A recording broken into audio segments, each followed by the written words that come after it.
শুধু একটি ম্যাচ না হওয়াতেই কেঁপে উঠেছে পুরো বিশ্ব ক্রিকেটের অর্থনীতি। ভারত পাকিস্তান ম্যাচ মানেই যেখানে হাজার হাজার কোটি টাকার বাণিজ্য, সেখানে সেই ম্যাচ বয়কট হয় আইসিসি গুনছে ৬,০০০ কোটিরও বেশি টাকার ক্ষতি।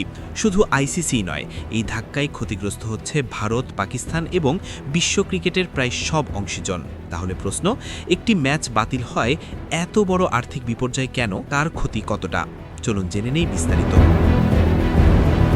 ভারত পাকিস্তান ম্যাচ মানেই শুধু ক্রিকেটীয় উত্তেজনা নয়, এটি বিশ্ব ক্রিকেটের সবচেয়ে বড় বাণিজ্যিক ইভেন্টগুলোর একটি। আর সেই বহুল আলোচিত ম্যাচটি টি-20 বিশ্বকাপে না হওয়াতেই বিশ্ব ক্রিকেটে নেমে এসেছে ভয়াবহ আর্থিক ধাক্কা। প্রথম আলোর প্রতিবেদনে প্রকাশিত তথ্য অনুযায়ী ভারত পাকিস্তান একটিমাত্র ম্যাচের মোট বাজার মূল্য আনুমানিক ৫০ বিলিয়ন মার্কিন ডলার, বাংলাদেশি মুদ্রায় যার পরিমাণ ৬,১২০ কোটি টাকারও বেশি। ফলে ম্যাচটি বাতিল হয়। সবচেয়ে বড় ক্ষতির মুখে পড়েছে আন্তর্জাতিক ক্রিকেট কাউন্সিল আইসিসি। এই ক্ষতির প্রভাব শুধু আইসিসির মধ্যেই সীমাবদ্ধ নয়, ভারত, পাকিস্তান এবং বিশ্ব ক্রিকেটের প্রায় সব অংশীজনই এর প্রত্যক্ষ ও পরোক্ষ শিকার। কারণ ভারত পাকিস্তান ম্যাচ মানেই বিজ্ঞাপন ও সম্প্রচারের সোনালী খনি। এনডিটিভির প্রতিবেদনে বলা হয়েছে, এই ম্যাচে প্রতি ১০ সেকেন্ডের বিজ্ঞাপনের দাম ২৫ থেকে ৪০ লাখ ভারতীয় রুপি পর্যন্ত হয়ে থাকে।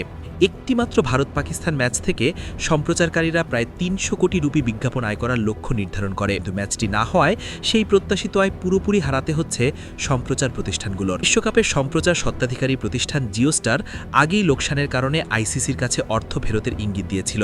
ভারত পাকিস্তান ম্যাচ বাতিল হয়, সেই দাবি আরও শক্তিশালী হয়ে উঠছে। যদি সম্প্রচারকারীরা আইসিসির কাছ থেকে অর্থ ফেরত চায়, তাহলে আইসিসির সামগ্রিক আয়ে বড় ধস নামবে। অনুযায়ী বিশ্বকাপের প্রতিটি ম্যাচের গড় বাণিজ্যিক মূল্য ধরা হয় প্রায় ১৩৮ কোটি ৭০ লাখ টাকা।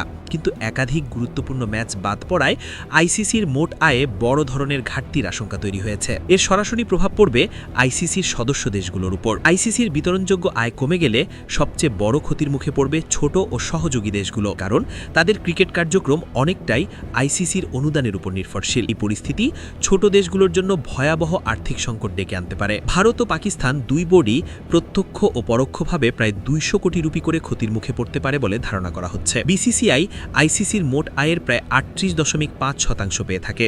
যদিও ভারতের নিজস্ব বড় আয়ের উৎস হিসেবে আইপিএল ও দ্বিপাক্ষিক সিরিজ রয়েছে, তবুও এত বড় একটি ম্যাচ না হওয়া তাদের জন্য বড় ধাক্কা। অন্যদিকে পাকিস্তান ক্রিকেট বোর্ড আইসিসির আয়ের ৭২ থেকে ৭৫% অংশীদারিত্ব পায়, যার আর্থিক মূল্য বছরে প্রায় ৩.৪৫ কোটি ডলারের সমান। টুর্নামেন্টে অংশগ্রহণ ও চুক্তি রক্ষার শর্ত থাকা সত্ত্বেও এই সিদ্ধান্ত ভবিষ্যতের অনুদান ও আয়েও নেতিবাচক প্রভাব ফেলতে পারে। সবচেয়ে গুরুত্বপূর্ণ বিষয় হলো, পাকিস্তান এই বিপুল ক্ষতির কথা জেনেই ম্যাচ বয়কটের সিদ্ধান্ত নিয়েছে। তো বাস্তবতা হলো, ক্রিকেটের সবচেয়ে বড় বাজার যেহেতু ভারত, তাই শেষ পর্যন্ত সবচেয়ে বড় আর্থিক ধাক্কাটা ভারতের উপরই এসে পড়ছে। একটি ম্যাচ না হওয়ায় যে এত বড় অর্থনৈতিক ঝড় উঠতে পারে ভারত পাকিস্তান ম্যাচ, সেটাই আবারও প্রমাণ করে দিল।